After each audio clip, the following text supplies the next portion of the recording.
Alors, Evelyne, vous allez me choisir une personne de sexe féminin. Allez-y, qui vous voulez dans la salle. Vous?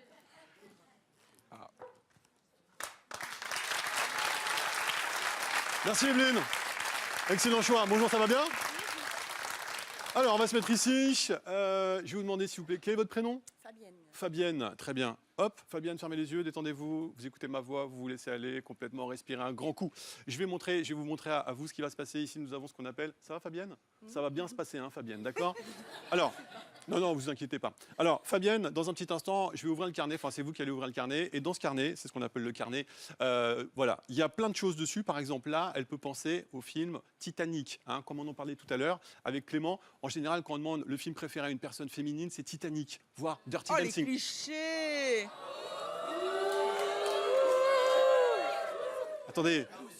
Attendez, là, il n'y a rien de sexiste, je dis juste un truc. Voilà. Bon, si on va un peu plus loin, là, par exemple... Fermez les yeux, Fabienne, qu'est-ce que vous faites? Vous faites n'importe quoi. Alors... Fermez les yeux, ça dure 45 minutes, on vous réveillera. Alors, là, par exemple, je sais pas, elle peut penser à John Lennon. Là, ici, elle peut penser à quelqu'un de célèbre, hein, par exemple, Evelyne Thomas. Là, on peut penser à un triangle, etc. Bon, bref, vous l'avez compris, il y a plein de possibilités. D'accord? Je vais avoir besoin, Laura, dans un petit instant, de mon carnet. Fabienne, ouvrez les yeux, on va vous donner quelque chose dans la main. Ce n'est pas moi, Fabienne.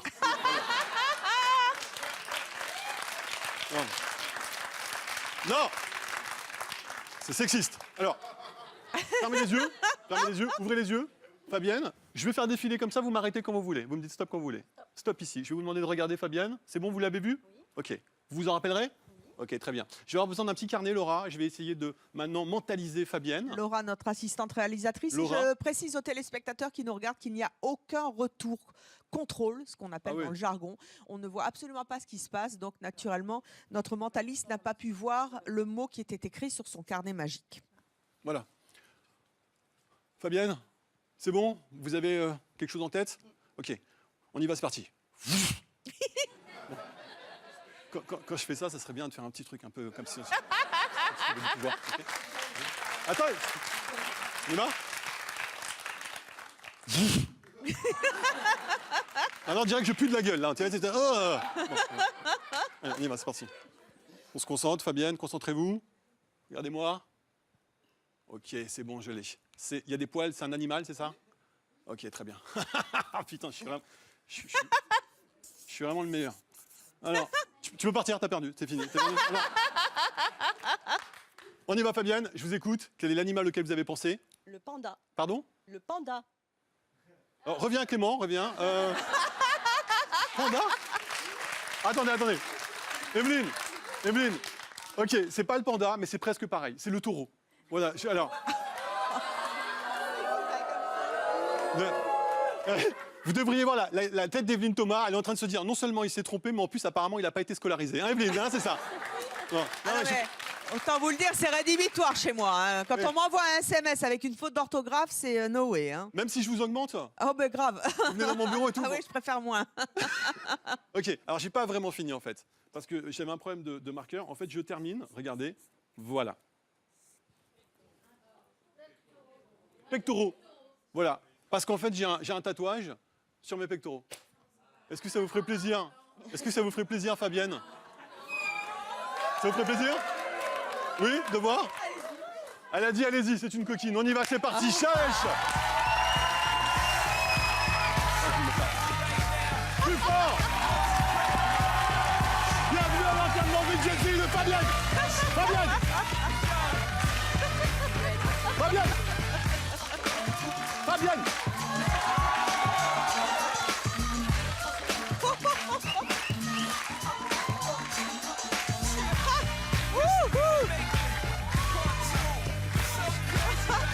Allez, les pandas!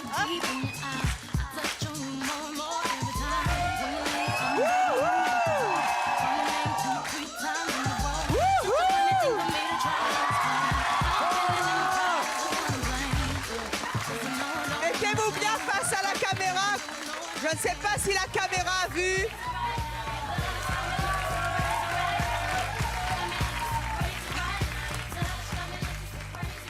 Oh, c'est rien. Oh, le traître, comment il a fait ça? C'est Vous mon êtes métier. bluffé? Oui, complètement. Mettez votre micro. Oui, complètement. En plus, il fallait y penser. Un panda, c'est pas l'animal le plus facile, c'est pas un chien, non. etc. Ce qui est dommage, c'est qu'il n'était pas dessiné. N'exagérez pas, déjà, il enlève son pantalon. Et vous avez faut bien se compris rhabiller. comment il a fait? Pas du tout. Nous non plus, vous inquiétez pas, mais c'est un secret. Bah, je suis content, c'est la première fois que ça marche, donc vraiment, je suis ravi.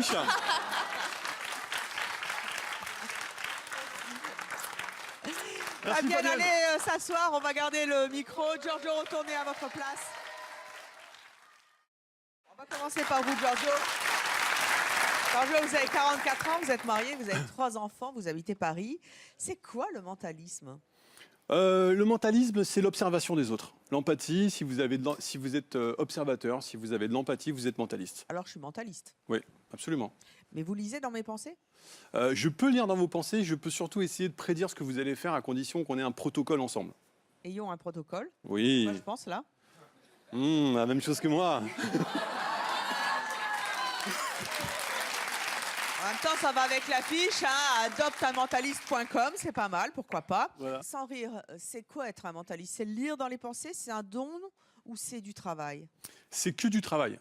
Alors après, vous avez le don d'abnégation, le don d'empathie, vous aimez les gens, vous n'aimez pas les gens, mais c'est vrai que c'est que du travail. Ce sont des techniques de manipulation qu'on vous apprend, c'est une espèce de société secrète. Manipulation. Oui, carrément, il faut le dire, c'est de la manipulation. Un mentaliste, c'est quelqu'un qui sait manipuler les gens. Alors à bon escient, hein, on fait pas de politique, on reste dans le cadre du divertissement, mais voilà, ce sont des techniques de manipulation et d'induction. C'est une sorte de société secrète qui lit dans les pensées des autres? Le mentalisme est une société secrète. Les mentalistes sont une société secrète apparentée aux magiciens, apparentée aux illusionnistes, apparentée aux hypnotiseurs. Ça fait partie de la famille des... Donc c'est super intéressant, vous venez de me dire qu'il y a des techniques de manipulation Ouais. qui permettent de lire dans les pensées des autres. Est-ce que ça veut dire que tout le monde peut être mentaliste? Bah, tout le monde peut apprendre ces techniques de manipulation. Si par exemple... Allez, apprenez-moi. Bah, je vais vous en apprendre une toute bête. Si vous arrêtez quelqu'un dans la rue, bon, pas vous, parce que vous êtes Evelyne Thomas, donc tout le monde va s'arrêter, mais si moi j'arrête quelqu'un dans la rue, je lui dis, excuse-moi, est-ce que tu as 10 euros? Il ne me donnera pas 10 euros. Par contre, si je lui dis, excuse-moi, est-ce que tu as l'heure? Il va me donner l'heure, et ensuite je lui dis, est-ce que tu as 10 euros? Il est capable de me donner les 10 euros. Il y a 30% de chances en plus qu'il me donne les 10 euros parce qu'il m'a rendu service avant en me donnant l'heure. Je vous ai un peu perdu.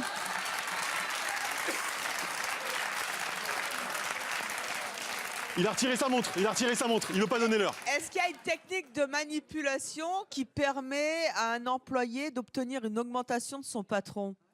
Oui, bien sûr. Allez, racontez-moi ça. Bah, en fait, c'est pas compliqué. Quand vous rentrez dans le bureau de votre patron, si le patron il a les jambes comme ça en équerre, Oui. attention, votre augmentation va falloir la mériter. Il va vraiment falloir avoir des arguments pour, d'accord? Si elle a les jambes repliées, ce qu'on appelle en position de fuite, sous le bureau ou sous sa chaise, enfin sous sa chaise plutôt, il faut rien lui demander. Il est ailleurs, il est en train de penser à autre chose, il n'est pas dans un bon esprit, dans un esprit de fuite, ce qu'on appelle de la fuite. Donc il n'y aura pas d'augmentation, il faut repasser après le repas, Pas etc. le moment. C'est pas le moment. Par contre, s'il est comme ça, alors là, allez-y.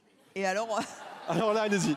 Souvent le vendredi, après-midi, un petit peu avant de partir en week-end, là, quand le patron est comme ça, hein, Ok. mais c'est aussi valable pour son copain, sa copine, pour tout le monde. Là, on peut demander ce qu'on veut. mais vous n'avez pas une technique précise pour obtenir ce qu'on veut, quel que soit Par exemple, je vais chez le poissonnier, il y a un poisson qui me plaît, mais il est trop cher. Il est 18h30, j'ai envie de l'avoir Ah. à moins cher. Je fais quoi? Alors, il faut attendre que le poissonnier soit comme ça. Là, c'est... Ça, c'est notre Vous- technique. Ou équivalent. Ça, j'en connais pas. Vous vous servez du mentalisme au quotidien dans votre vie? Alors, je m'en sers pas au quotidien, sinon, en fait, c'est une deuxième nature. Donc, en fait, quand je parle à quelqu'un, je sais si la personne va faire ce qu'elle me dit, je sais si elle me ment, mais on n'est pas en train de scruter les réactions. Comment est-ce qu'on sait que quelqu'un ment? À quoi vous le voyez? Bon, alors déjà, je vais vous donner 2-3 petites techniques, parce que je sais que vous aimez bien ça. Quand une personne se touche les dents pendant que vous lui parlez, c'est mort. Il faut arrêter de lui parler, elle ne croit absolument pas en ce que vous dites. Si elle se touche la gorge, encore pire. Elle est juste envie de vous dire, mais c'est faux ce que tu racontes, c'est complètement faux, d'accord? Si elle se tient le coude pendant que vous êtes en train de lui parler, ou si elle se touche le menton comme ça, c'est qu'elle a peur d'un échec. Elle est en train de réfléchir. Si elle se passe la main sur la nuque, c'est qu'elle est en train d'évaluer la possibilité que ça soit bon, que ça soit pas bon. Je vois personne. Prenez des notes parce qu'il va y avoir beaucoup de choses. Oui, Là. oui, non, mais vous inquiétez pas, on est toutes oui là. Voilà. Ensuite, si une personne se touche le nez, en général, c'est pas bon. Mhm. Hein, c'est qu'elle est en train de réfléchir. Si elle se met les doigts en dessous, c'est que ce que vous lui dites sent mauvais. Mais c'est vrai en plus. Si elle met sa main en cornet, ce qu'on appelle la main en cornet, c'est qu'elle a envie de vous insulter. Donc c'est pas bon non plus. Carrément. Ouais, carrément. Et puis après, dans les choses positives, ça va se pencher en avant. Quand vous êtes au restaurant, si la personne se penche en avant, c'est que Ça, c'est bien. ça, c'est très très bien. Vous êtes en train de capter son attention. Et alors, à l'inverse, justement, toujours pour obtenir quelque chose de quelqu'un, quelle attitude on doit avoir pour que l'autre soit convaincu? Alors vous avez la technique du mimétisme. C'est-à-dire, D'accord. vous Bah, faites la c'est-à-dire même chose que l'autre? Voilà, exactement. Je vais prendre la même position, la même tonalité, je vais me mettre dans la même posture que cette personne. Donc on essaye de se mettre en symbiose. Mhm. Ça, c'est pas mal. Ensuite, par rapport à ce que je viens de vous expliquer, on fait attention. Si la personne, pendant que vous êtes en train de lui parler, lui demander une augmentation, vous voyez qu'elle est comme ça et comme ça, c'est pas bon. Il faut changer. Il faut dire non, l'augmentation, on verra plus tard. Donc voilà, c'est ce qu'on appelle la psychoanatomie, c'est les techniques de langage corporel. Ça s'apprend aussi. C'est super intéressant. Merci beaucoup.